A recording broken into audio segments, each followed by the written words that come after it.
Hey, San Antonio. Welcome back to the Veteran SA podcast. I'm your host, Johnny Valdez, and I'm here with my co host, Ms. Tori.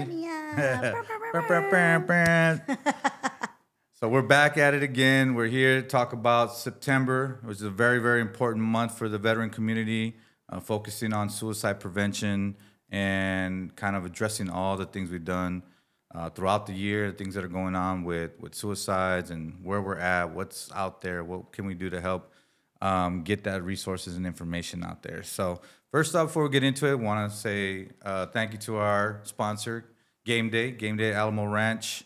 If you're looking for any kind of testosterone treatments or any kind of get yourself back where you used to be from back in the day, you want to reach out to that Game Day Alamo Ranch, ask for Vern. He'll be able to get you right. So jumping into it, 1 year anniversary. Can you freaking believe it? I cannot. That went by incredibly fast. So fast. Yes, so fast. I mean, with you, I mean, just, hey, Tori, I have an idea. It might be crazy. Let's, what do you think? All right. Let's do this. Let's do this. So, yeah, so we started the magazine about a year, going on a year now. Yep. And, it was just like, we mentioned last month in our last podcast, it was just trying to get information out. Right? Get us stuff to the community. We know we don't want to go ask for help. Mm-hmm. We don't want to go talk to the VA and them send us to here, send us there. Or, we don't even know half of the resources that are out there too as well. Correct. So, and we're busy with life and everything that's going on with life. And so... we were busy, so we decided to give ourselves extra tasks. Yes, extra work for you guys to make it centralized and make it one place so you can find the information that we need to help us out. So that's where the magazine came in, and I want to thank Mr. Joe from Westside Soul. He owns Westside Soul. The magazine's been around for 30 plus years, and he was one of the first persons I went and talked to, and literally still have the paper where he drew everything out, how to set up a magazine, how to do this, because I didn't know what I was doing, y'all. I was just and now you're professional. Winging it. No, definitely not professional, but less mistakes. Right. I don't make as many mistakes as I was before. If you got our magazine before, please excuse all the grammar and misspelling and all that stuff. I was trying to figure that out too. But, so we're here a year later. We're going strong. We included the podcast and going into deeper in all the articles and things that we've were able to elaborate more and get into details more. Yes. So, definitely we're very thankful and grateful for everybody because, if nobody picked up the magazine, then, we'd probably stop this a long time ago. Right. So, with every month we have 1,000 copies that go out throughout San Antonio that 95% of our magazines are gone every month for the last year. So thank you to the community. It shows that you do care. It shows that you want to get the information, and we appreciate that you take interest in what we're putting out for you. Definitely. So there's that. Now let's get into this. We got a lot to talk about. The suicide prevention and all that good stuff. To get all that good information in there.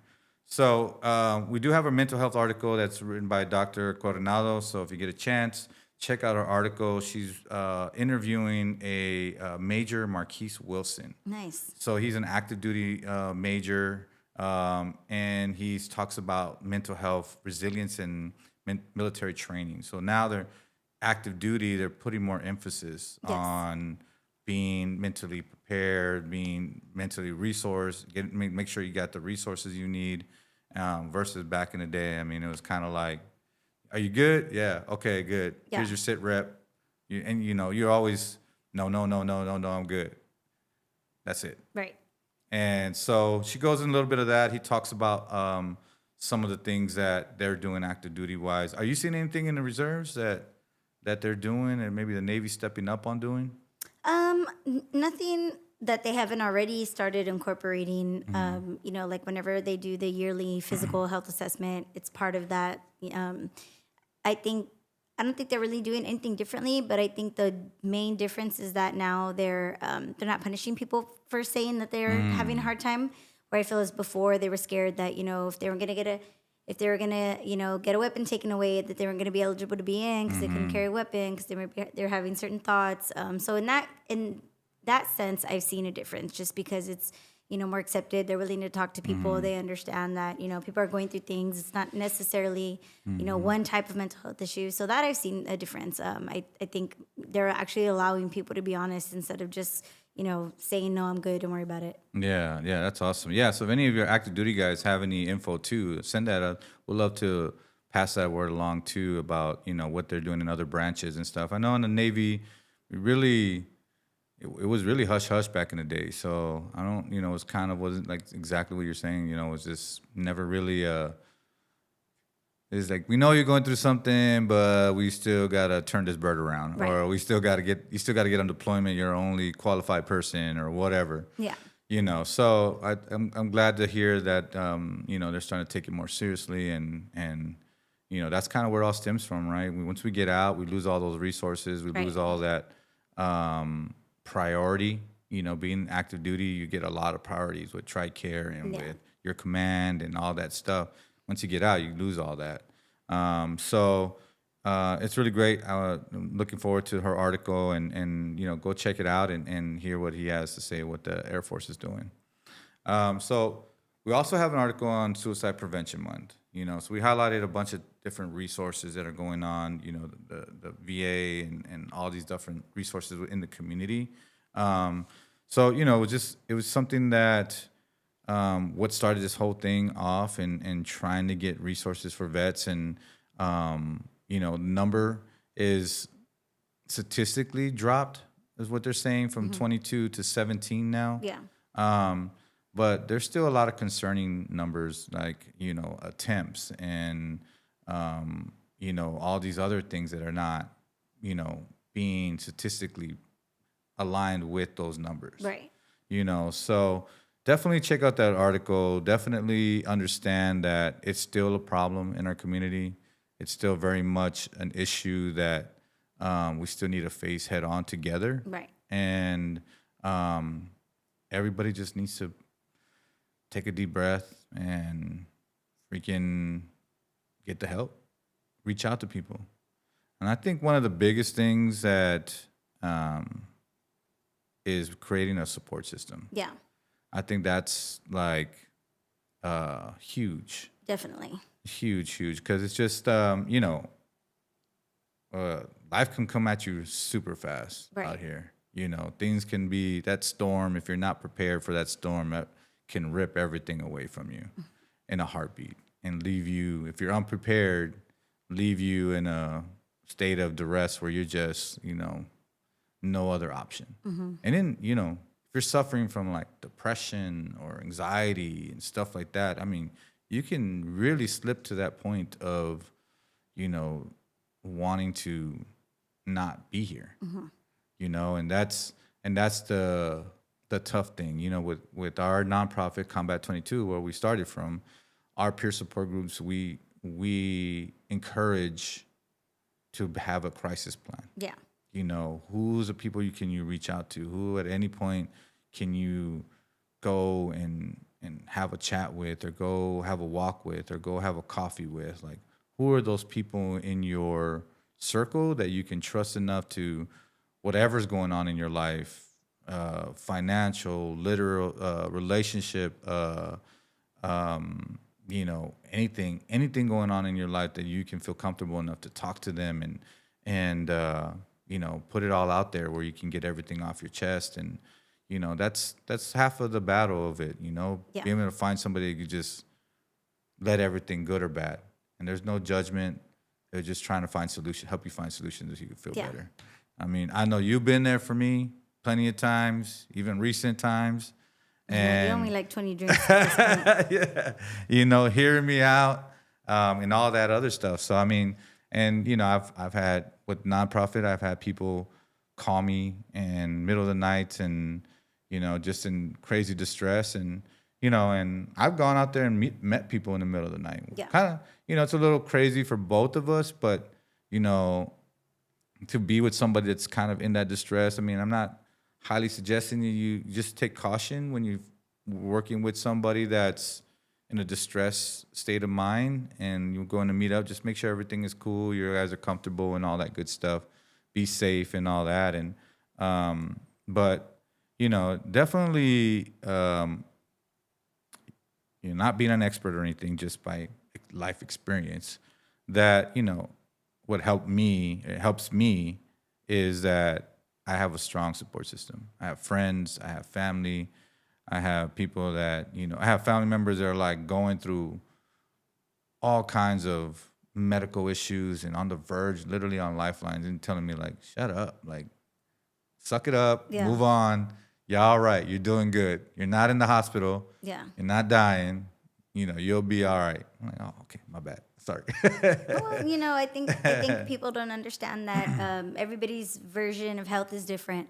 Just because they're not seeing what you're going through physically doesn't mean that you're. And my thing, and this is probably me being just insensitive bitch, but I'm very like, okay, health is part of life. Yeah. You're gonna get sick eventually. Everybody dies. Like that's just kind of a natural way of life. But if you're having a hard time dealing with your natural life, that's not something that is being helped by cause mentally. It's kind of different. Yeah. Not the same thing just because they're not seeing. So I hate when people kind of be like, well, you could be like this. That's not fair. Yeah. They're not living your life and you're not living theirs. Yeah. You don't know what decisions they made to get them to have health issues. They don't know what you've done that makes you feel like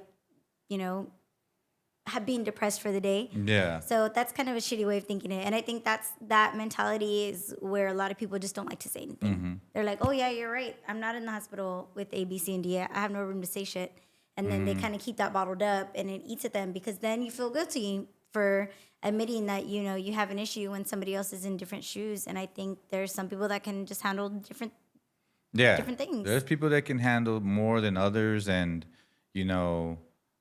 that's why I think the support system, no matter where, because it's not just that one advice, but then you have somebody else giving you advice. You have somebody else giving you advice. Yeah, definitely. So if you have other avenues to turn to find something that's going to resonate with you and make you feel better or make, at least for the time being, give you that strength to go on to the next day. Because that's all it takes. Yeah. Just get to the next day. That's it. You don't need to survive the rest of the year. You don't need to do you just need to make it to the next day. And then that next day, you make it to the next day. Yeah. That next day, you keep going and you keep going, you keep going. You get up, do what you got to do.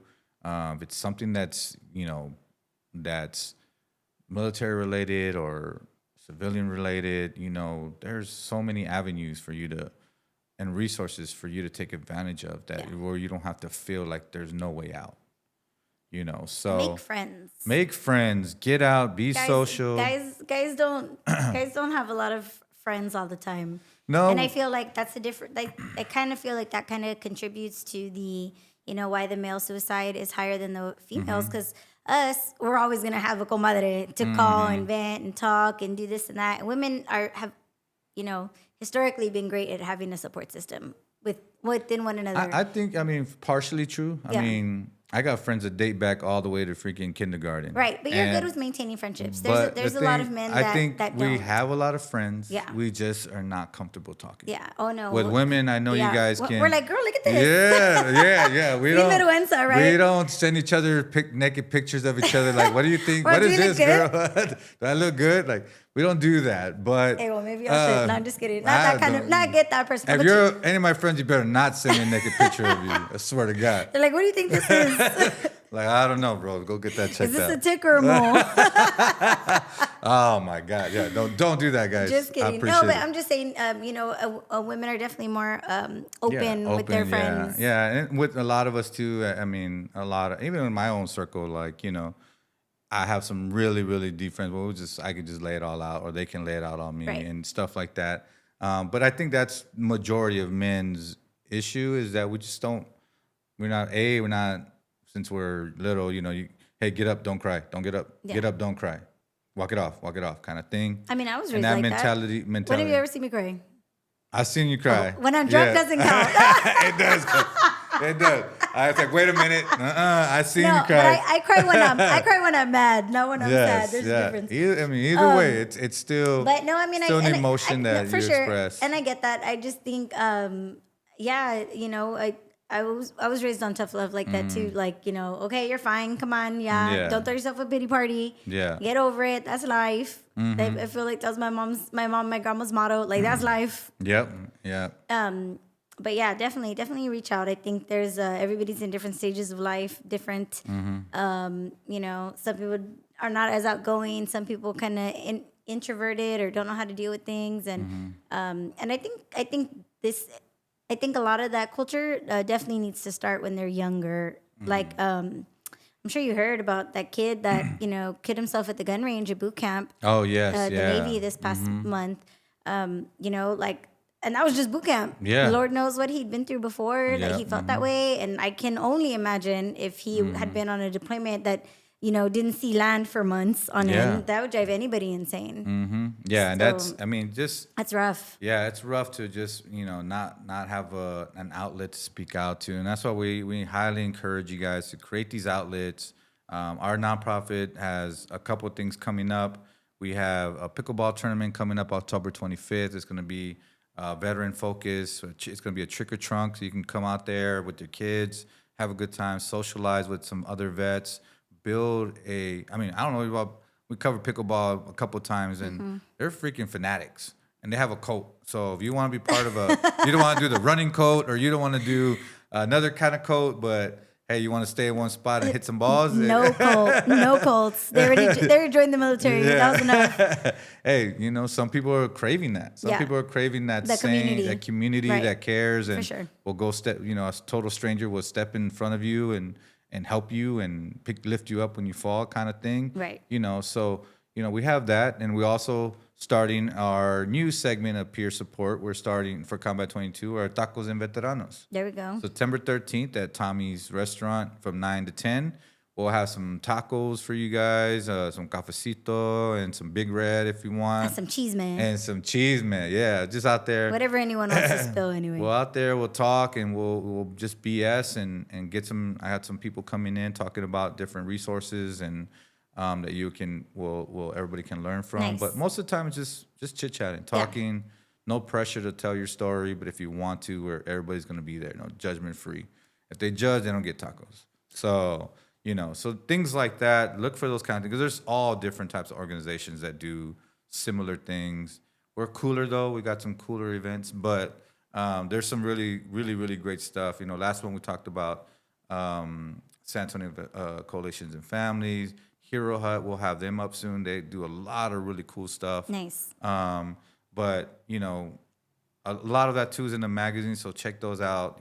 Those people's organization out, and get out there, man.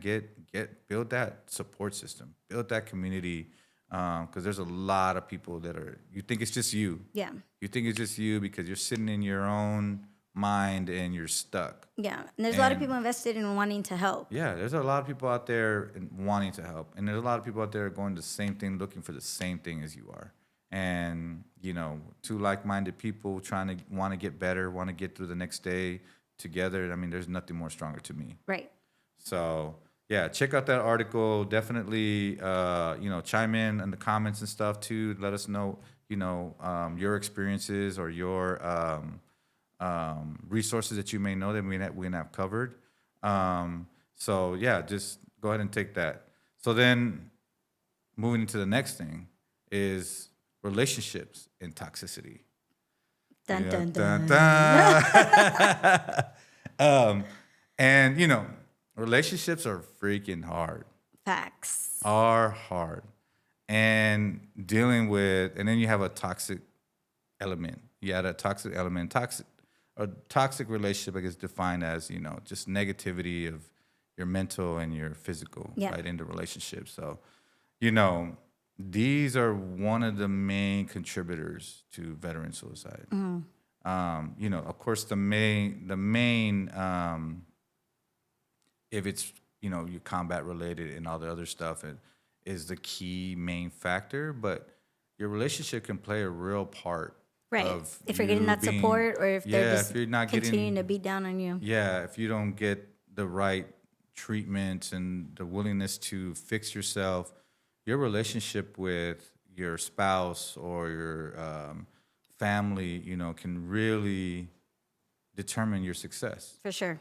So, definitely being able to take, the time to work on your relationship through ups and downs, especially dealing with a veteran. I mean, we already got our own baggage to add as well as our own personal baggage. Right. And so, it's difficult to be able to, put a lot of things in perspective, put a lot of priorities on things that should be prioritized on. I don't know that word. Prioritize. Yeah, that. That one. But, with the holidays around the corner, stuff like that, having relationship problems can really, really affect your mental health. Yeah. And you were going to say. Sorry. Go ahead. Something I did want to say for those who are active, I'm not talking to you, Siri. That what I thought was really cool is that what I've noticed in different fleet and family centers on bases, they actually have relationship classes. Oh, nice. They have like anger management classes, Yeah. specifically like how to deal with a partner. They have like love languages classes to learn Nice. like how to, love that person the way they feel and they respond more. They have like parenting classes, like how to, get along, like co-parenting once you have a child, because that makes a big difference with relationships too. Yeah. They have, what like prenuptial counseling for you and your fiance if that's coming up. So I always thought that was really cool that they do that. Aside from just couples counseling, so that way like how to deal with your anger, how to properly talk to each other, how to. Because I think a lot of times we love the way we want to be loved, and that's not how the other person responds. Yeah. And so, we don't grow up learning that. Like, women, I think we feel like cook and clean for them and they'll be happy. Yeah. You know what I mean? And we don't learn what is gonna, continue to feed us. We learn how to be nurturing and, how to be not a servant in the way of like, like being inferior, but just like, wanting to serve our family. And I think that, the men are just taught to like provide, and then we're missing a million other steps in between that actually have to deal with, emotional intelligence, how to, be emotionally available to somebody else, how to make space for somebody else, how to react to things that, in your mind bother you. So I think that's good that they are able to teach those classes while they're still, active duty. So that way they know how to deal with it. How to deal with stuff on deployment. That's a big thing. Deployment is a big thing when it comes to relationships. Because then you get out, because I've had tons of friends that were like, I did deployments back to back. And I got out and I was like, oh, I have to see my wife all the time now. Yeah. I'm not going to work. I'm not doing deployments. Like, it's almost like they're just getting to know one another all over again. Yeah, yeah. And it's like, oh, we're married. Yep. Hey, what's up? What's going on? Nice to meet you. Yeah, and all these years passed, and all they knew was like the regular structure of their day, where they woke up in the morning, hello, goodbye, come home from work, good night, put the kids down, and then off, the next day without any, building of the relationship. And then people grow. And that's hard too. Somebody was, maybe you guys got along at a certain age, and then as you got older, one person grew this way, one person grew that way, but then you don't know how to come back together. Yeah. So I think that all of that contributes to, the toxicity. And I don't think that one's anybody's fault necessarily, because you're not raised to learn how to be in a relationship. Yeah. Especially if you had parents that had a horrible relationship. Oh, You definitely learned the toxic stuff, You either learned the bad habits, or you learned what you didn't want. But you also didn't learn what you should want, and where the boundaries are, where, what's okay, what's a red flag, what's a green flag, what you shouldn't genuinely accept, where to lay those boundaries for yourself. Yeah. Yeah, and from a guy's perspective, it's being accountable. Yeah. You learned you don't necessarily have a playbook to love another human being. You just kind of go with what you feel is right, and then kind of just go with that. So, for guys, I think we're just too proud to admit that we're wrong, and we'll just try to fix it however we could, the best way we could, and not really listen to our partner and figure out, what the best way is. And if we don't, we're getting friction and we're getting pushback, then we just start exploding. Right. And, and trying to, get this backlash you're getting, get it away from you. Like, hey, you just cause yourself to go into this implodness and so definitely having that accountability, wanting to be better, wanting to do better for your family and all that good stuff. So that's I think that's always a big way to make things right, because it's tough. It's tough when you're trying to figure out being with somebody, especially dealing with somebody who has previous traumas, whether it be as a kid coming up or as in a military background. Yeah. It trying to be understanding of it and try to be there for them, and then it doesn't go very well sometimes, So I think both partners have to be willing to get in the ring together and do some real work to break that toxicity cycle, Yeah. to break that cycle, to have a healthy relationship. And then there's times we just have to say, hey, I tried my best. I love you. I care about you. Yeah. I love my family, but maybe I'm not in the right space right now. Right. Maybe I need to take a step back and fix what I have that's broken to be able to love you the Definitely. same. So, And there's a lot of factors, like if people were with their if people were really with who they loved and not where the other factors play into making the relationship, I think there's a lot of people that would be in different relationships, Yeah. like if it was just based on love. And I think, especially when you're younger, that's kind of where that disconnect is. Like, you're like, oh, but I love them, but are they right for you? Yeah, Are yeah. they the right person? Are they the right person who's going to support you? And something that you said kind of like triggered something that I seen this quote before, and it said, in regards to relationships, it's not you versus them. It's both of you versus the problem. Yeah, And I was like, I "Ooh, seen bars." that. I seen that. I seen that. And I think a lot of people forget that because you just sometimes we just want to prove our Yeah. point, where we're forgetting like the whole issue was to solve that challenge, not to fight one another. Yeah, get over that obstacle together. yeah. Whatever it may be, a financial issue or just infidelity issue, a physical issue, an emotional issue, whatever it is. I mean, it's better handled together. You have a better chance of getting through it together than you do apart, or one person trying to figure it out, the other one's doing something else on a different page. You're never going to get through that obstacle, For sure. and then for together you can figure out if it's worth saving it or worth, just taking some time apart, but you're doing it together, and not one person is kind of left out and without answers or without what's going on, and causing a spiral or an out of control. I've been there. Yeah. You've been there to listen to me, and 10 years and just spiraling. Like, what do I do? What I need to? How do I fix this? How do I? And sometimes it's just about being patient, and some things that you told me. Just be patient. Let it take time. Give each other space. All that other stuff. Don't go all crazy. Don't go all out. All nuts. Yeah. And making it worse, right? So, we're all going through it. We've all been through it. I'm going through it, and but we stay the course. Do what you want to do. I mean, if you want to stay and fight, then fight. If you want to move on, then let everybody know whoever's in charge, let them know that you want to move on. Right. But keeping everybody in the loop and things like that, it's just having that system to be able to support you and all that good stuff. So, because, you love your relationship, you love the kids, you love everything, you love them, but, you got to do what's right for them. If you're not the right person for them, then, you got to step aside. Yeah. If you're wanting to do things to make it right and try to keep and save what you built, then, put in the work. Yeah. Give them the space, put in the work. That's something that I had to come to my realization, like, hey, I need to fix this or fix that. And then if that's not enough, then it's not enough. Yeah.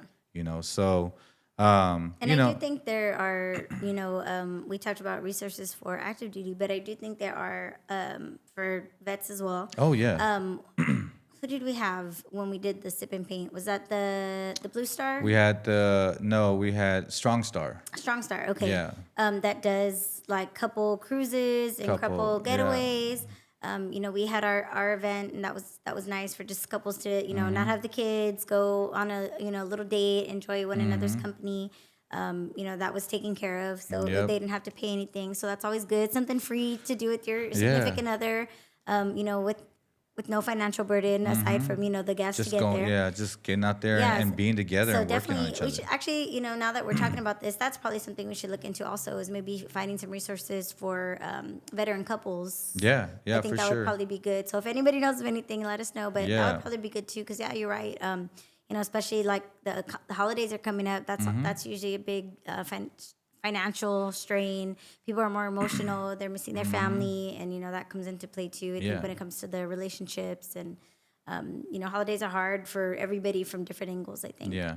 And if you're, in a situationship, and you're apart from your family, trust me, don't go out there drinking. Don't go out there getting all crazy, 24/7. Get out, step out a little bit, go with some good people that you can trust. And, if you're going to get a beer and cry, they're not going to just walk away, dance away from you or anything like, hey, this dude's crazy. They're going to be there, either take a shot with you or they're going to pull you out of that slump and Or get you're you. gonna sing a sad karaoke song. Or do some karaoke songs, those sad songs, some Neo or something like that. Oh my goodness. But it's just get out there and do things, but don't add fuel to the fire. Yeah. Don't start letting your work go if you're working, letting your just continue to build and work on yourself. A group that I mentioned to you is called Compadre de Compadres. They have tons of different resources for fathers, and even they have stuff for mothers too, and things like that. They have parenting classes, anger management classes, all free classes. Yeah. They have programs that are like 4 to 12 weeks long that you can participate in and help, whatever stuff you're coping with, or kind of give you some insights on different things. There's a San Antonio Resource Board, I think, and I'll make sure I put that in September's magazine so you can take a look at it. But they have a list of all the different resources that are throughout San Antonio. Nice. Some that are free and some that you can pay for, but there's most of it's sponsored by the city, so it's either low cost or or it's free. So that will be in the magazine. You'll be able to see that. Go and check out theirs. They have everything you can think of: couples therapy, single therapy, anger management, problem solving, parenting skills. They have a bunch of different things. A lot of things that you can go and help ease the strain of your relationship, because it could be the relationship could be because of the kids, or because, like I said, financial, or just you guys not getting along. So those organizations are really, really great because they kind of cover all those things that affect a relationship. Yeah. So that's a really, really great thing. So, making sure, get out there, build your support system. If you feel like it's your fault or you did something wrong, make sure you're just being accountable. Fix yourself, get better. Let your family know that, you love them and you want to do it, and then make everything right with them. So, that's something that I'm working on. And, I tell any one of my friends that have gone through it that they're, support them and their journey into how they want to approach, either getting back with their family and stuff. And so, and I think a lot of it too, man, when I was in the service, in the Navy and deployment, I seen a lot of broken marriages. Right. And that took me a long time, even after I get out of the military, to like, no, I don't want that. Yeah. Yeah. This relationship for me was like 10 years. Is like the only long relationship I ever had. It's like just the PTSD alone from having to be suicide watch because of we're gone and deployed, and you one of your shipmates gets a letter saying, I'm leaving, taking the kids, taking all the money, while you can't you're across the world and you can't do anything. Mm-hmm. So, those are seeing all that maybe gave me a little like, oh, like I don't want to do that. I don't want to be part of that. So I know a lot of people have experienced that. We got the famous term Jody. Mm-hmm. So, it's a real term. It's a real thing that in the military that we experience. It's tough. So we've always I think almost every military person has a little bit of, even though we get married like every freaking weekend, we get a new car and we get a new wife, as soon as we get out of boot camp. Yeah.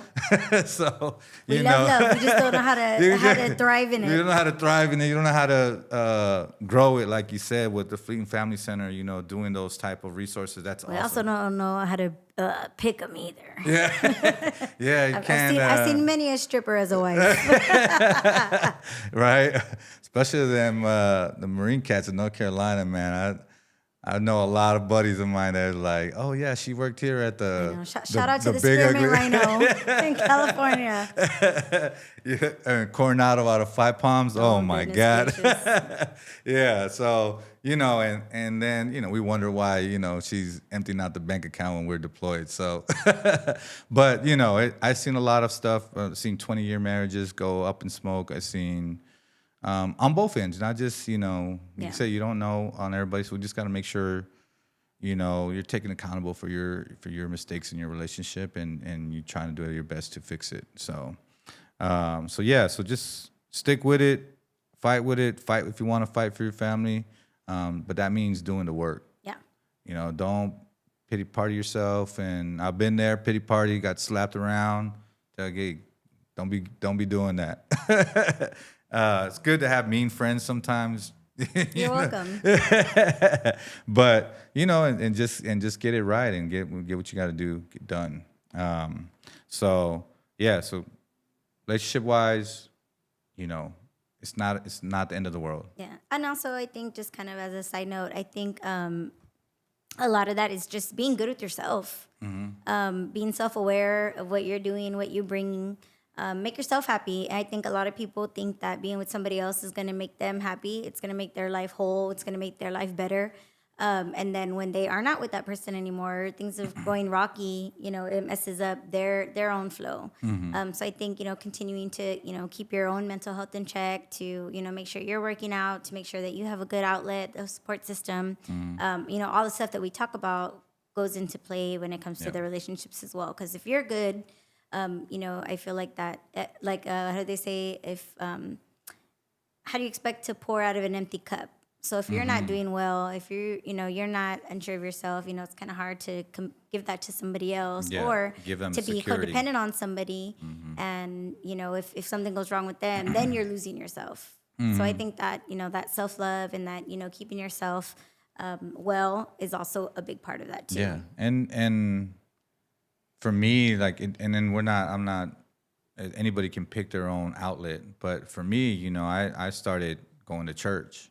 And for me, I was like, for everybody that knows me, like church, I believe in God. I have a lot of faith in it, but I couldn't believe into the community. Yeah. So that was my hold back from it.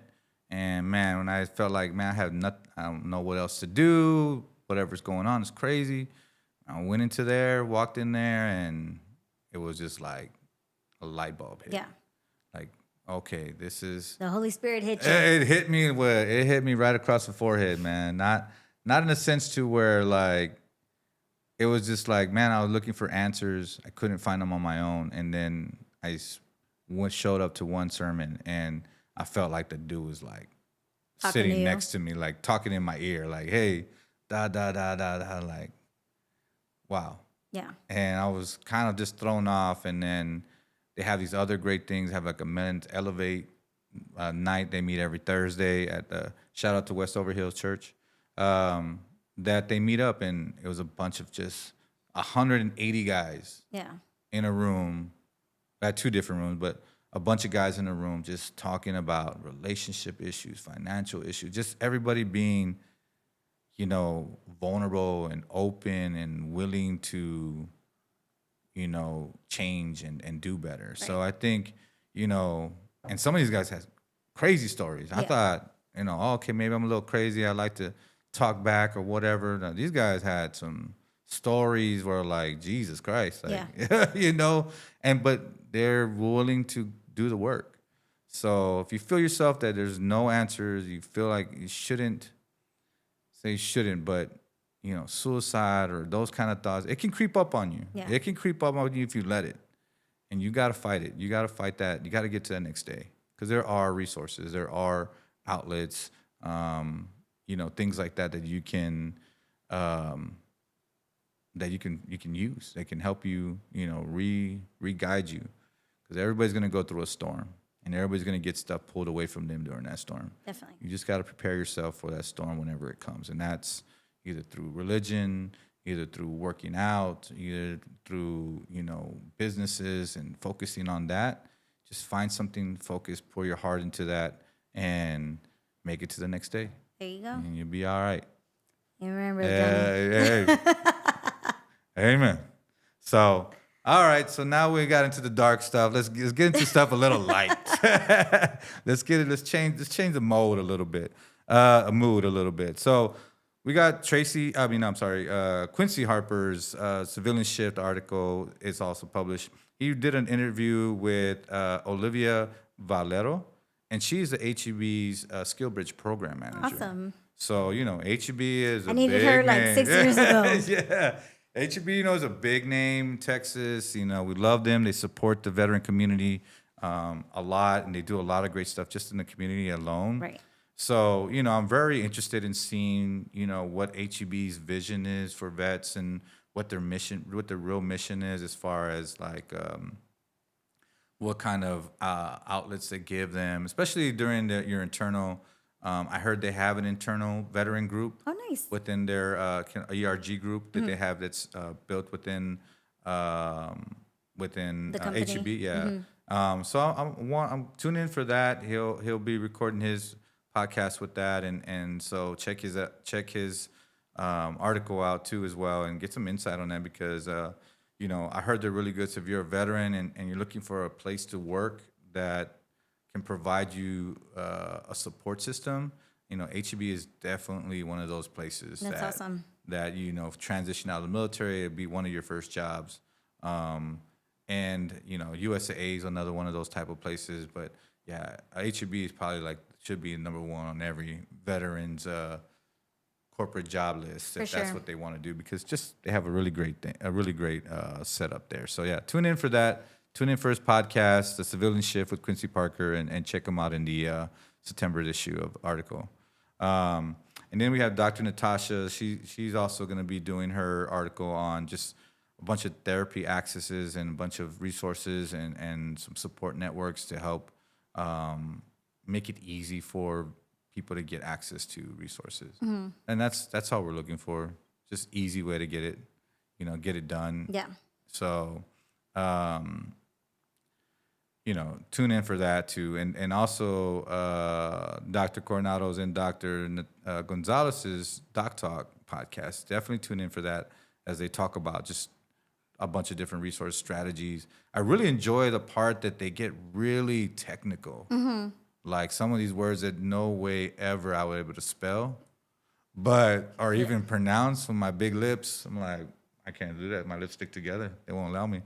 But, it's definitely informative. It definitely gives you a real look into what, on the other side, the technical medical side, gives you they give you a really good insight of what's coming up, what's going on, what type of research is there, what can we looking down? Because we're at the end, we're over here at the trying to save people's lives kind of thing. They're kind of in the forefront knowing what's actually going on, how they're using all these different strategies and sciences and things like that to help retrain the brain and all that good stuff. So awesome. Definitely tune in for their Doc Talk podcast, and they'll be able to, you'll be able to catch up on some of those different things, different techniques. So community lifestyle, there's a ton of events going on this month. Downtown, city, multiple nonprofit organizations hosting events this month. The VFW 76 downtown has a bunch of great events that are going on through the month that are suicide prevention focused. Nice. The Grunstyle Foundation has some stuff that they're working with as well, so you can check out their sites. The base always has things. You could tune into the Joint Base San Antonio website to check out their events that they have. So definitely, we have a list of stuff in the magazine that you can check out and go out there and participate in. Most of the stuff that's in our organization is all veteran friendly places. So, if you have any kind of social anxiety and stuff like that, check out some of those events. And some of, like I said, they're veteran focused, so they have that sensitivity of which events to, how to support vets during the crowds and stuff like that. Yeah. So, and then of course, it's a little brother's birthday, Air Force. So, big shout out to the Air Force celebrating their birthday.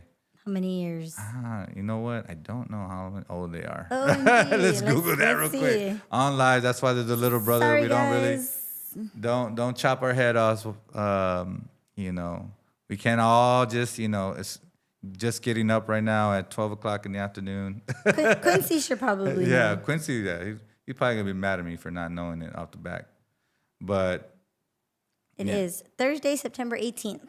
Oh, September 18th. September But 18th. how many years is the Air Force? 78th. Oh, they're babies. The Air Force? Yeah.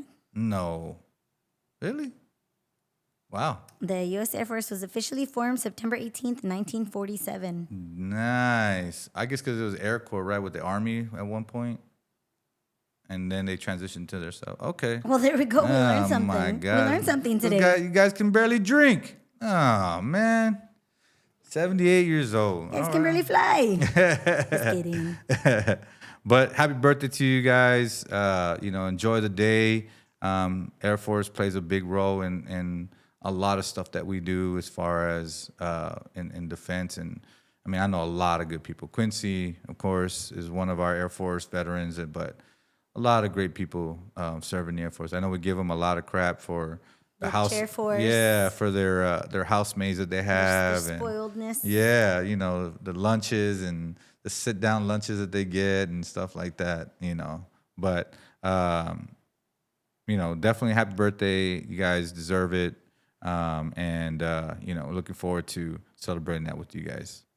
So then we got our nonprofit highlight from the Frontline group. He is awesome, way ahead of his time, and definitely somebody that's going to do great things in our community. Hey, so another segment that we have is called the Nonprofit Highlight segment in Veteran SA. And I got Mr. Antonio Santana with me right here. Yes, sir. From Frontline Strong Nonprofit Organization. Yes, sir. Yeah, man. So welcome. Thank you very much for coming up, man. Answering. I know we've been kind of throwing each other here and there's and on Instagram and social medias, and finally get a chance to meet you. Yes, sir. You're the guy that everybody talks about, man. When I got in the game and hey, what can I do? They said, hey, man, connect with these guys, connect with this guy, connect with Frontline Strong. They're doing so many different things. And I think we talked a little bit in the beginning, and then it's just kind of been hitting strong, man. So, welcome. Thank you for having me, brother. Yeah. So thank you for having me. Tell me how you got started, man. How did you get in this? What drove you? I've seen a couple of your other podcasts and seen your background and your history. Can you Yeah, so walk us through? we've been fully operational for about 4 years. When I got started, I got out of law enforcement. So I served 4 years in the Marine Corps, 2 combat tours. I was in law enforcement for 10 years. I went from corrections to an investigator, and then nice SCPD or no, for the state prisons. Oh, so we okay. work for the state prisons. Yeah. So when I got out, I almost became a statistic. I almost took my life before I got out. I went into the VA to be able to get help. And they wanted to shove pills down my throat. So I started seeing that. A matter of fact, it was just crazy that I'm talking to you about this because I was just meeting with another therapy group that we're going to bring on out of Dallas. And I was telling them about this. I was like, how many of our guys go into the VA and seeking for help, and they get met with all of these barriers, or they get met with, hey, the only thing we can do for you is give you a group therapy or shove pills down your throat. We're not going to be able to do therapy for about 3 months or something like that. So I was like, man, how many of those guys just turn back around and don't actually go in there? So we started off as a podcast just talking about mental health and talking about like real life situations where these guys are facing every single day. And the more and more I talk to people, the more I realize that a lot of these guys wanted to get the help, but they've created all of these barriers of reasons why not to get that help, right? Yeah. So it was insurance. It was I want to work for federal, and I don't want them to look at me saying, "Why are you going to therapy?" All of these things. So I was like, what if we alleviate all of those barriers? We remove all those barriers, and then we just basically have the individual really look at themselves and say, "Do I really want to get the help?" So we started off when one of our local police department was having one of the highest suicide rates in the entire country. Oh, wow. And what we did is we started offering those services, and we started getting a lot of those people to come in and getting help. So the driving force for me to do this is I always see myself, because I'm still a patient, bro. I still go to therapy. I still try to find different ways of helping myself. I was listening to your segment earlier, and I saw that you had heard that you're going to church. Yeah. That was a big thing for me as well. But Yeah. I think for us is when we started this is I just wanted to remove all those barriers for the guys and just offer them a space where they can be able to get the help right away. Yeah. So that's why we started this. That's awesome, man. And yeah, I mean, going back to that, it was amazing because I was a big against it. I grew up Catholic, did my whole communion, confession, confirmation, did all that stuff. Yeah. And, as I grew older, kind of saw different things that I was just kind of like, no, I'm not, I'm good. I don't need that. And it took for me to lose a lot to me to just kind of where I had no more answers. I had no more thing, having those chills of like thinking bad thoughts. You know what I mean? Like that was my turning point. We, everything that we seek is from the world, right? But everything that we need, only God can provide. Yeah. So, amen, man. Because I honestly, like I said, I was the one that fought against it. I was sure as hell you ain't catching me there. yeah. And where I didn't have no answers to, and I had those chills of like just crazy thoughts. Yeah. And I said, he spoke to me like I was right next to him, man, and gave me a whole different perspective on wanting to save my relationship, wanting to do the work. Your experience was the same experience I had. Yeah. I walked into CBCS, with church I go to, and I walked to the front of the church, and it felt as if everything that I had been searching was all at that same time. At that same time. Bro, I was going to a different church, and I didn't see the time.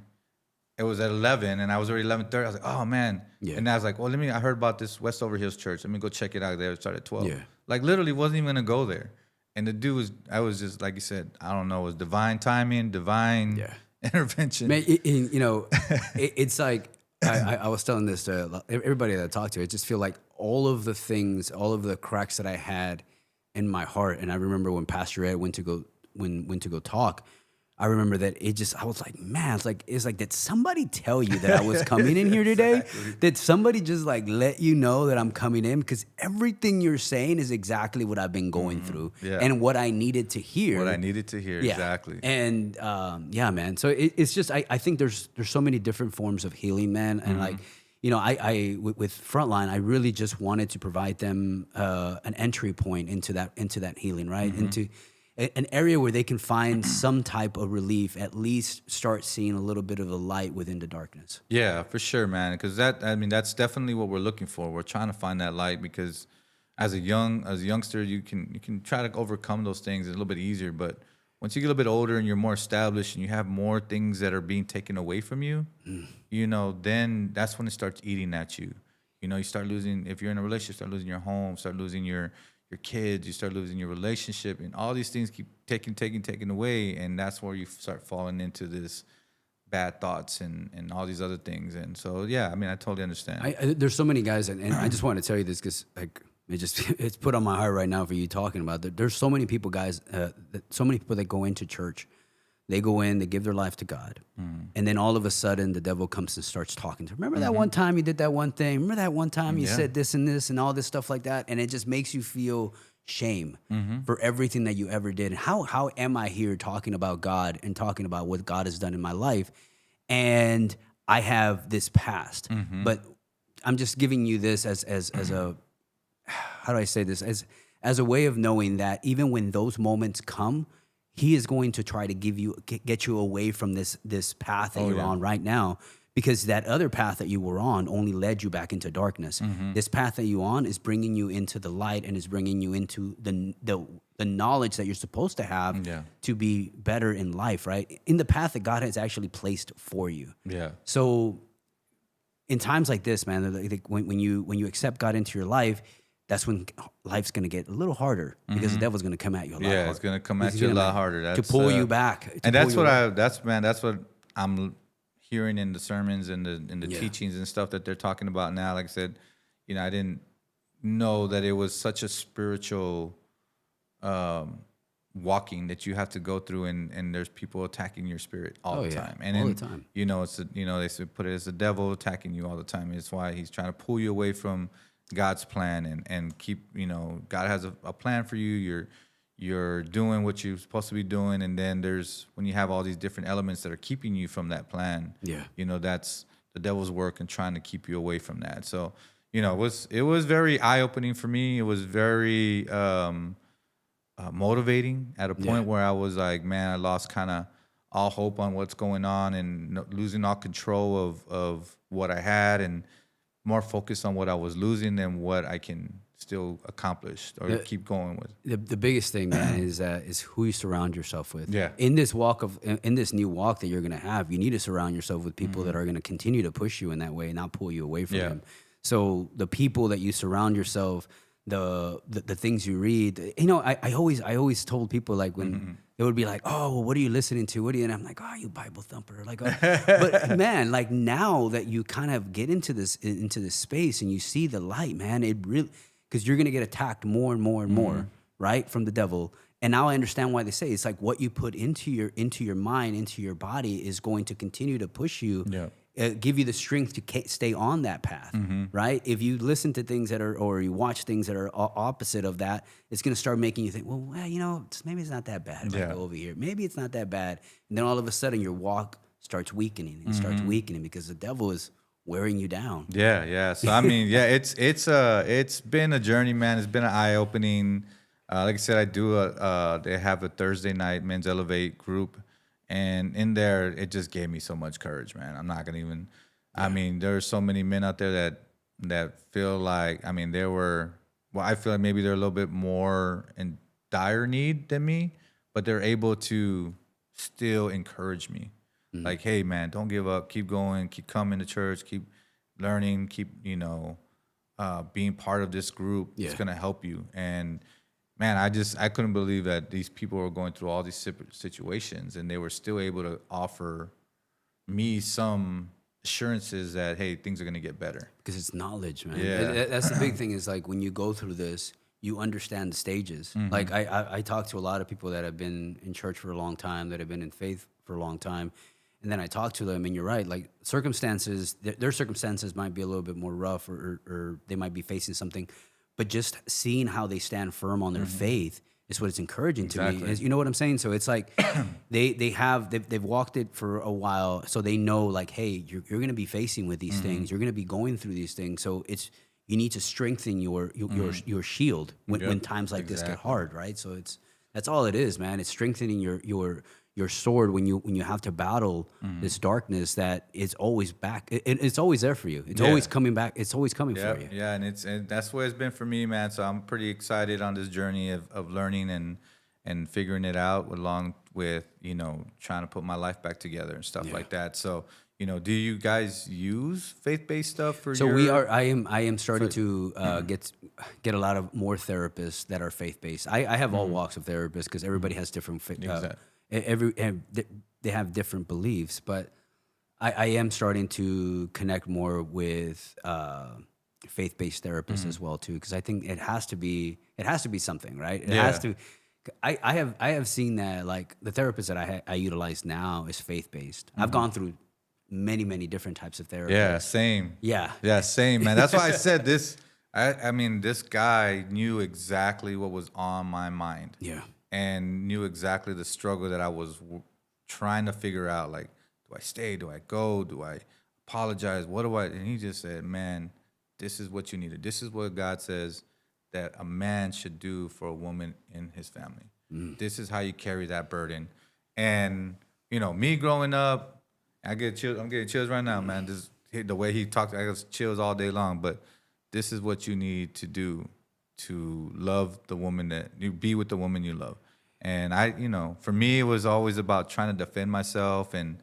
I'm a man, and you can't talk to me this way. I need that respect, and in turn, if I was listening to what he explained to me, what God said is that no matter what, that's your burden to carry to make her safe, make her feel safe and secure. That's your job, no matter what. And bro, it just like broke me down, and I was like, "You're right." And that from that point, I was just like, "Okay, let me." Go this day. Let me go this day. And it just kept on going, dude. It just kept on trucking. So it was crazy. One of the most beautifulest things, man. So, of course, the most beautifulest day of my life is the day my daughters were born, the day I got married. But one of the most beautifulest days also was when I baptized my wife. Oh, wow. And I baptized my youngest daughter. And I'm about to baptize my middle daughter this weekend. Man, that feeling of baptizing my wife and putting her head into the water. Yeah. I every time I always talk about it, I get emotional because it's like we went into this life together as boyfriend and girlfriend. We got married, then became parents, and all of that. And now, I am pushing. I'm putting her head into the water, and I'm baptizing her so that we can walk this new life with God, right? And it's just beautiful to see like my wife in church and seeing her like write notes and everything like that, and knowing that I had a little bit of part in having her faith and her relationship with God stronger, because I myself put myself aside and I said, hey, I want a relationship with God. I want to be able to do this. Forget what everybody else talks about this. Like, this is something that's going to be good for me. But when seeing my family see that, then it opened them up. Yep. You know what I'm saying? So it's just, it's beautiful. Yeah, it just feels like it dominoes into, you speak it to somebody, and then you just they see you walking through that, and they kind of want that same with that security and that confidence, and they start falling in line. So yeah, it's a pretty eye-opening experience, and it's a whole new thing, and so that's great that you guys are implementing that and doing that, because like I said, not everybody's gonna want to. Some people dedicate their mind to the gym or to whatever other thing that they can find to help them, which is great. For me, I tried it all. Yeah, I tried going to the gym. I tried doing this, trying to get back in shape, and that was the only thing that gave me that instant peace of mind that I was looking for, or at least some answers for me to kind of find a pathway for me. And so there's a lot more, man. Trust me. There's a lot more. My pastor said this perfect line, man. God didn't save you for you just to stand. He gave you so he can send you. And everything that you're learning right now is something that you'll be able to teach somebody else. And I think just giving them that entry point into faith, and by sharing your story and sharing your testimony of what it did for you, I think can give somebody else the ability to see that, hey, maybe there is something with God. Maybe what everybody talks about him, maybe that's not correct, right? So I think nowadays, man, there has been more of there's been more of a want and a seeking of God. Yeah. And I think it's beautiful. Yeah, I think it's awesome too, man. I just, like I said, during that men's elevate class, there's a lot of guys that were there for the first time too, like I was. And it was, it was just insane to see their stories and, how they could still like support other people. Like, that's just like, pretty insane. Yeah. So, what do you guys got coming down the road? I mean, so we started another a branch off of our nonprofit. We're providing now free art lessons for foster kids. We just started that. So our last event that we had, we were able to raise enough money to pay for therapy services for veterans, first responders, and their family members. But also, we were able to sponsor 10 kids. So. I don't know if you know Gio DiSaretta. She's a local artist. Oh, yes. Yeah. I met her. I bought some art from her. Yeah. That's pretty cool. So she is actually teaching the classes for us. Oh, nice. So we partnered up on that. She's got a place over in the east side still? No, she's studio? Like right here. She's okay. right here. She's not that far away from here. We are actually going to have a fundraiser September 26th at Blue Star at the Brick. Oh yeah, yeah. So we're gonna have the main focus. So I'm a poet. So the main focus is gonna be poetry, but we're gonna have local artists and also veteran artists. We're partnering up with the New Century Gale, Mario Lopez. Yeah. So he's gonna bring some of his artists. We'll have some veteran poets. Mario's a cool dude, yeah. man. Oh, he's an amazing Yeah, dude, he's a good man. dude. He helped us out. So going back to the art program that we started, I called him up and I told him, hey, I'm trying to figure out how to buy some art supplies for these kids, right? So he's like, how many kids you got? And I was like, well, I got 10 kids. And I was like, I wanted to see if you knew any store that gives you discounts or anything like that. Yeah. And he's like, bro, I got you. Yeah. So he was able to purchase all of those for the kids, man. Wow, man. Yeah, and the dude, he's good, man. Oh, he's an amazing guy, man. He always hits me every time I see him. He's like, "What's up, Johnny?" Yeah, like just we got to work together. We got to get together. I'm like, "Yeah, man, 100%." Yeah, Just I've really known good that guy. It was actually crazy, man, because we met at daycare for our daughters, and I started, wow. and I started talking with him, and I had him on the podcast. I had him on both of my podcasts when I had the first one that we started off with, and then the new one that we did.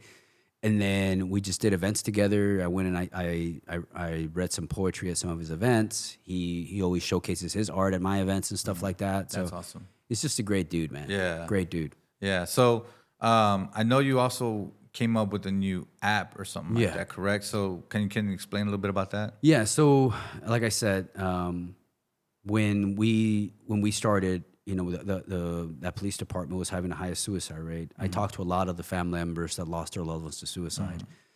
And with my own personal story, I started realizing that more needed to be done, right? So I sat down at Black Rifle Coffee for about 3 hours doing research on like what's a proactive approach to suicide prevention. Everything that was out there was all reactive in nature. It was all putting the burden on the individual to make a judgment call at their worst time, right?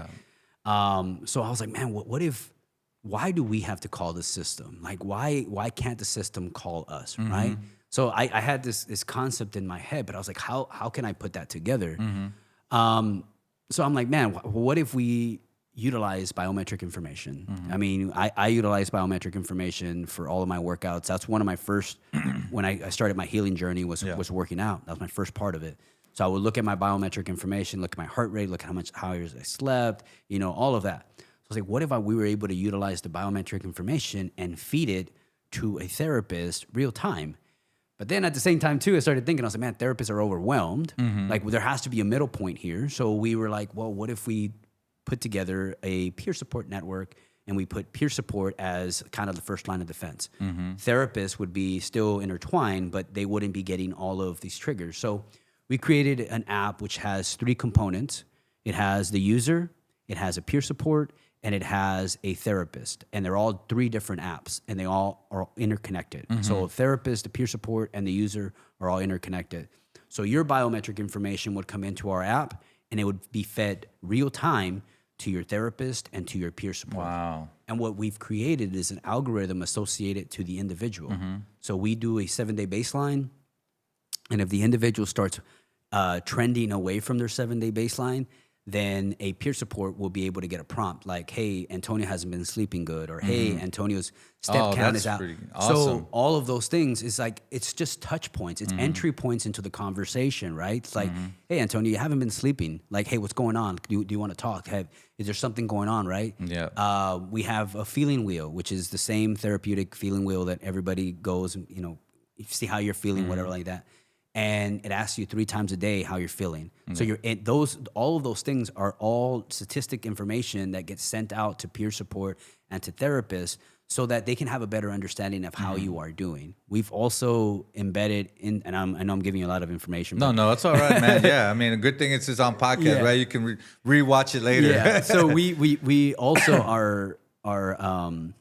our journal entries, we've embedded 250,000 suicidal phrases into our journal entries. Oh, wow. And we have an AI component into our journal entries. So if you start typing into your journal entries, saying it's all good and dandy, and all of a sudden that it goes dark and it picks up one of those suicidal phrases that we've embedded into the system, then it will flag it. It will send a trigger to your peer support. Hey, Antonio just wrote something dark.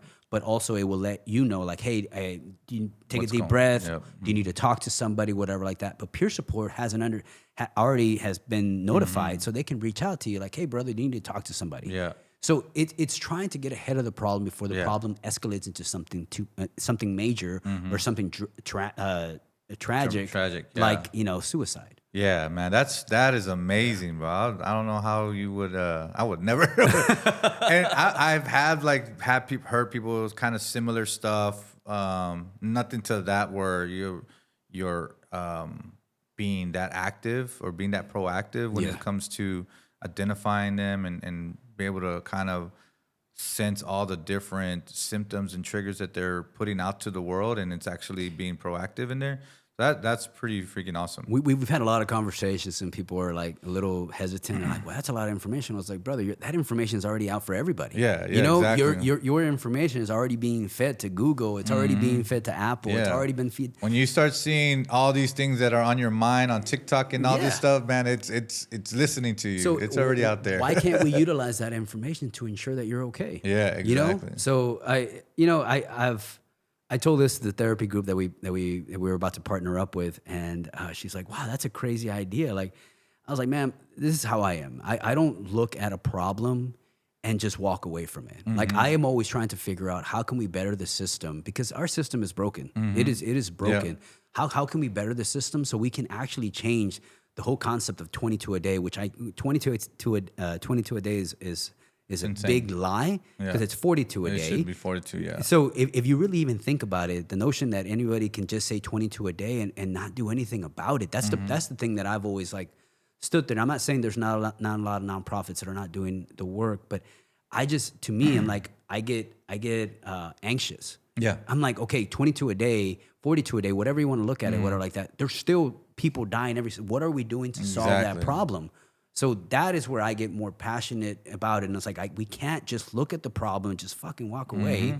We need to do something about this. Yeah, So, I mean, it's the same with us with the magazine. It was just like, got to go to where they're at. Yeah. You got to go where they're at, because they've been turned around too many times that they're just going to try to figure it out themselves or hold it in themselves. So that's why we try to put as much information as we can in the magazine, and put them in places that they'll pick it up, where they'll get that one-on-one opportunity to find something that's going to save them, or something that can help them. when I was hearing you talk about it, I think, man, that's an awesome concept, because you're right. I started thinking about it. I was like, man, there is no magazine for veterans. None, man. I researched it. I looked it up, and I was like, I cannot believe this doesn't exist.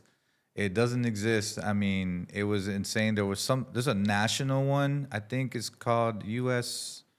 Veteran Magazine, but it's more broad. You know what I mean? And for us, we're trying to Centralize, be local. Because a veteran in Ohio is not going to be able to be like, oh man, they have San Antonio Coalition. They have frontline services in San Antonio. Like, could we probably help them? Maybe we'll have to partner somebody, but it's still kind of out of our territory. So we're trying to build something here where it's a template where we can start spreading it out to the different communities, because it has to be local driven.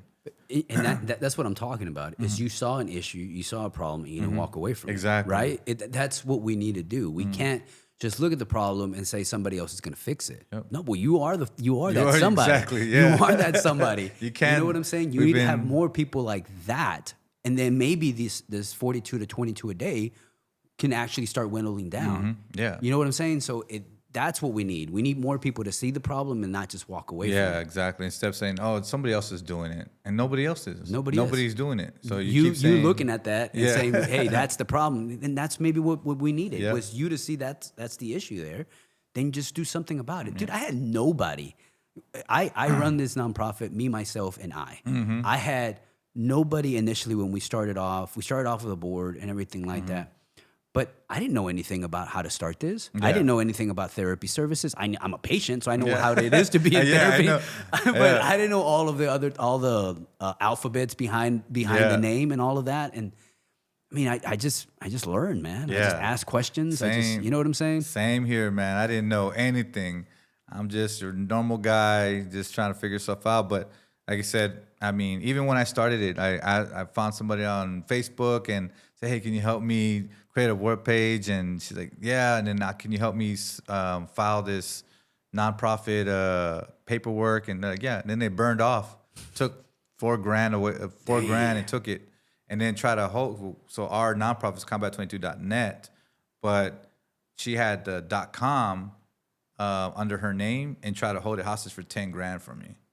Yeah. Wow. So then I was like, I'm not gonna run it. I'm not gonna do it. They were, she already took off all this money, and then some buddy of mine called me in like distress, and we talked, and it's like, you know what, kind of charged me back up. I need to start this. I need to do it. Yeah. So we did our nonprofit going in from there, and then we had our mental health fair.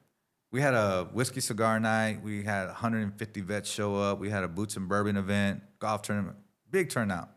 And I had a mental health fair, and I had about 40 vets show up. So I was like, and then I had a bunch of great resources there, like VA, the Strong Star, giving out free service. I had a Tai Chi Air Force veteran. He had teaching Tai Chi. He's like, I'll give free classes for any veterans and stuff like that. And a lot of people showed up. So I was like, man, how can I get all this together and put it somewhere where these vets will pick it up and read it? Is it a newsletter? Then I met a guy. He's like, we should do a magazine. Like, here's how to do it, blah, blah. And I was like, okay.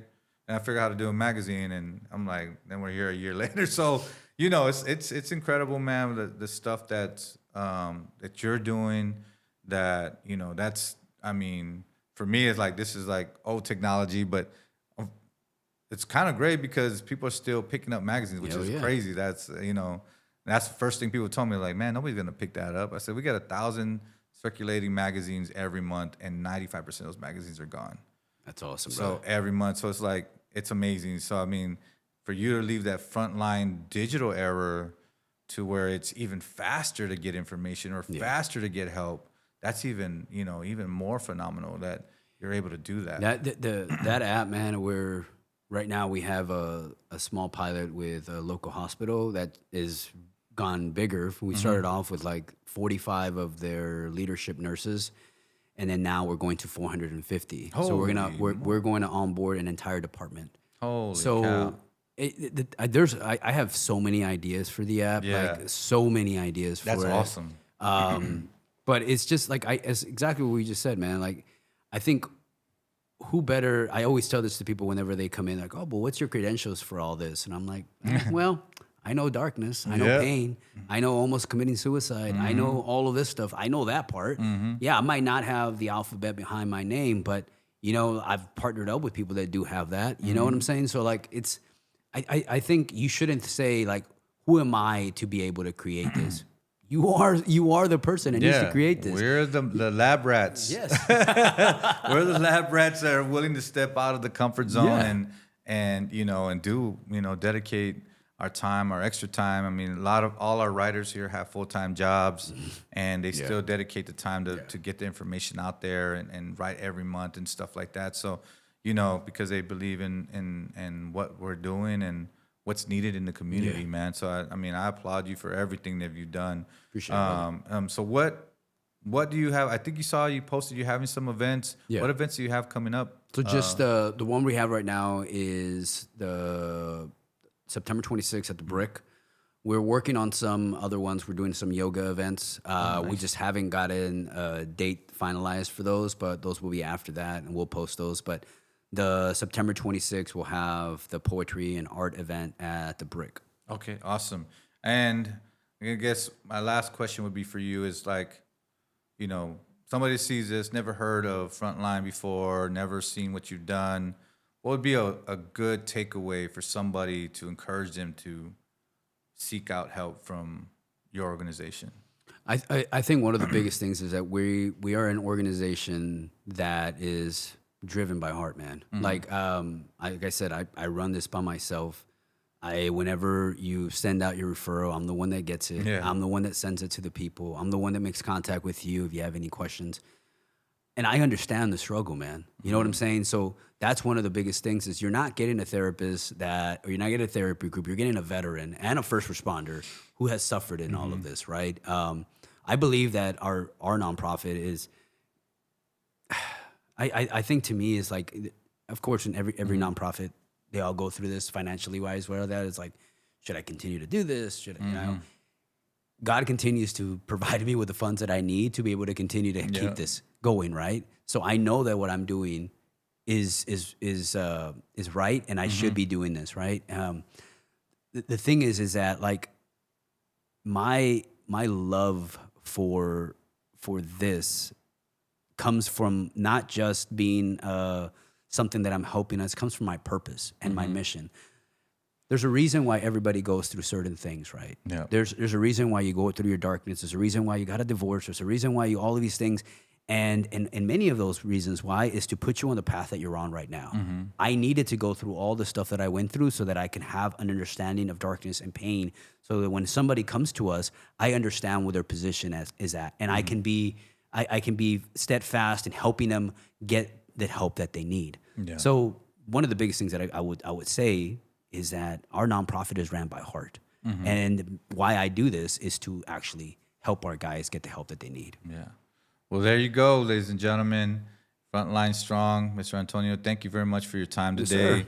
Hey, you got any, you say you're talking about poetry, you got anything you can leave us out with poetry? I got a little bit of time. I know kind of our guys pacing, but I got a bunch of them, man. yeah, if you want to shoot me one, I love poetry, man. I do. Dude, I'm actually writing my third book right now. Holy cow. Yeah. And like I said, man, poetry is one of my saving graces, brother. Yeah, that's awesome. And that's what segment that we're adding to our magazine and the podcast is we're bringing in vets that are exploring the arts and using it for healing.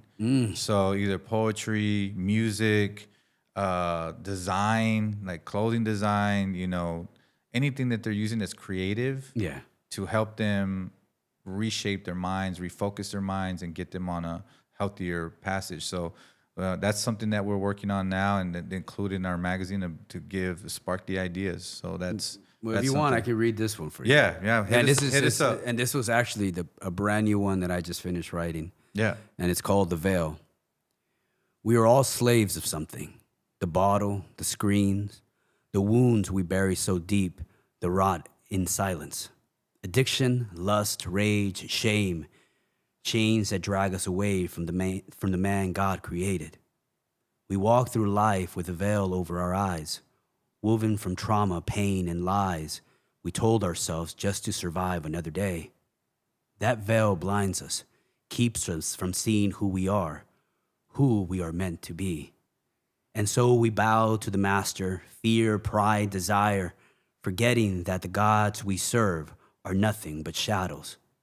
But the truth waits, not in the watered-down truth we whisper to ourselves, but in the fire-forged truth of God, the truth that burns the veil, breaks the chains, and sets us free.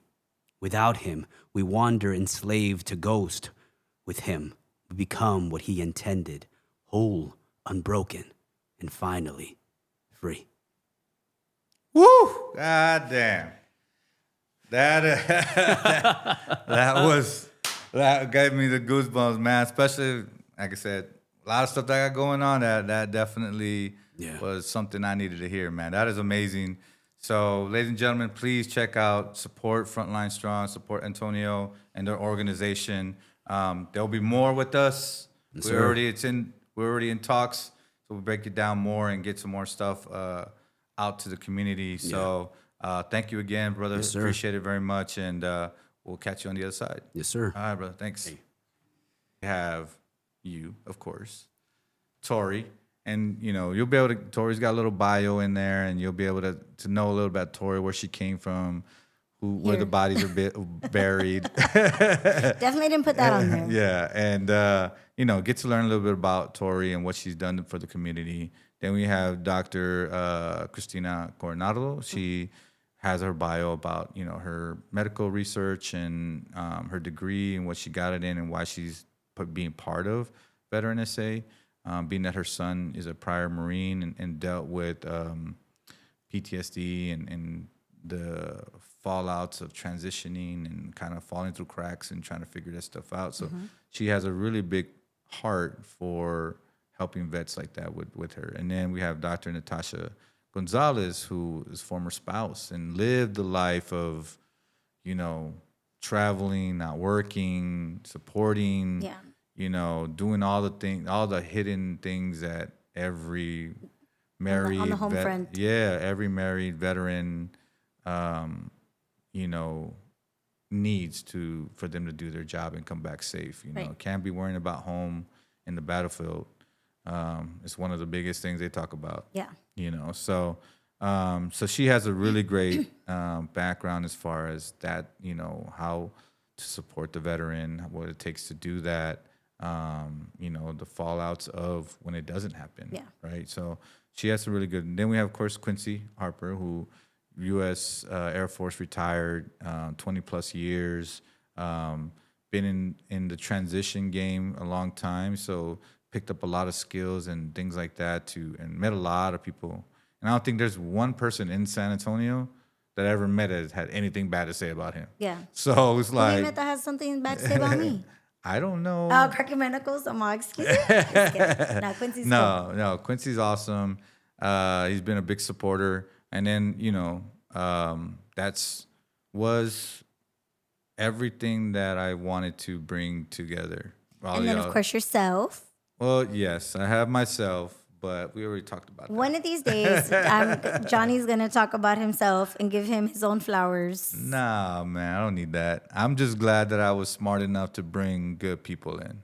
And I was smart enough not to try to tackle this on my own, because I'm sure as heck I'm not going to be very good at it. But, you know, I got advice a long time ago. It said, hey, never want to be the smartest person in the room. Just know who they are and make them your friends. There you go. So that's what I did. I Nice. found the smart people in the room and I made them my friends. And I'm thankful that all of y'all jumped in with 2 feet.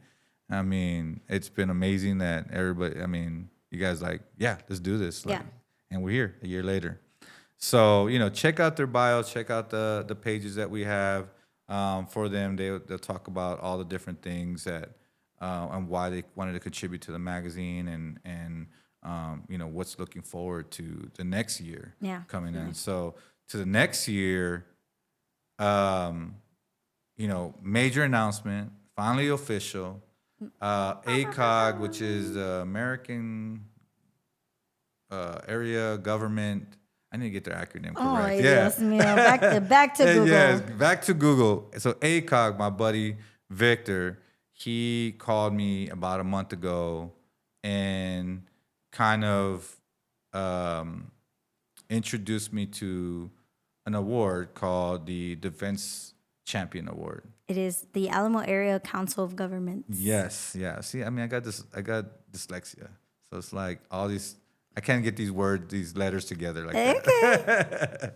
But Mr. Victor, you know, he called me, told me, "Hey, Johnny, man, it's time with you." Because we've been involved with Hero Hut, been out there and all those different things with our organization. You know, this past year we've had things for couples, we've had things for families, we've had things for individuals. We've assisted in our nonprofit to date, being that we're just a small organization, but we're at 37 veterans that we've helped in either a financial, meeting them somewhere, getting them the right resources, getting them involved in, you know, social events and things like that. We've had a pretty successful year of supporting the community. Right. And then the magazine kind of just set us apart. Yeah. You know, when I did the research about the magazine, like, man, there's got to be something out there for us. Yeah. And There was nothing. And you had the VFW that had their magazine, but it's only to VFW members. Right. Yeah, DAV, they have a magazine, but it's only for DAV members. There wasn't anything. The base, they have their magazine, their thing, but it's only for active duty. Right. You know, so I was like, well, man, where is the magazine for us, for the veterans? Where is that at? And that's what made me want to do this, to bring those resources to where we're at, because I know we all need it. Right. Like I said, once you get out of active duty, that priority, you drop way down low. And then if you're not a rated veteran, 100% or anything else like that, Even worse. you're even worse in your priority job. So, you know, we want to make sure you get all those resources to be able to knock that out. Definitely. So we've been selected for that award. We're pretty excited about that. In 1 year of this magazine and nonprofit and everything that we're doing, that somebody saw us and saw the value of what we're doing, and we appreciate it, and we will welcome it with open arms. Definitely. And we'll definitely use it to push us to the next level, to get more, make our outreach more. We're looking at expanding different markets to reach more vets. So, a lot of great things that are come. coming up the road. Definitely. So if you're a business or you're an organization that wants to partner with us and getting your information in the magazine as we expand this out, man, reach out to us. Let us know. Get in on this now. Get on this now, because if we become barstool high, then the price is going to be a little bit more expensive. So, but now we're pretty Wendy's $5 menu cheap, so you can come through and 4 for 4. 4 for 4, and get a good deal with us. But if you're looking for a veteran target community, that's what we do. That's what we target. But ultimately, anything that we put in the magazine is mental health related, so Yes. it can resonate with anybody. You don't have to be a veteran to talk about relationships and the problems of relationships. You don't have to. If suicide affects everybody, For sure. So that's what's the great thing about the magazine, because it can resonate with pretty much anybody. Yeah. So, thank you for the support. We appreciate the support. Take a look at our team, get to know them. We'll have another year of great content, great articles. Pushing forward. Yep, and doing that. So, that's all I got for this one. And that's a wrap. And that's a wrap. So, thank you for tuning in. Please like, share, follow our YouTube channel, our Instagram, and our Facebook. Our TikTok now. Our TikTok. We have TikTok now. So I've been here. Apparently, I've been hearing it's working, because a lot of random people are saying, "Hey, man, I saw your TikTok." I was like, "I saw that guy. I know that guy." So I knew him from somewhere. yeah. So follow us, like our content, like our platforms, and help us spread the word, help us spread the awareness out there. And we're signing off. Good. Until next time. Until next time. Peace.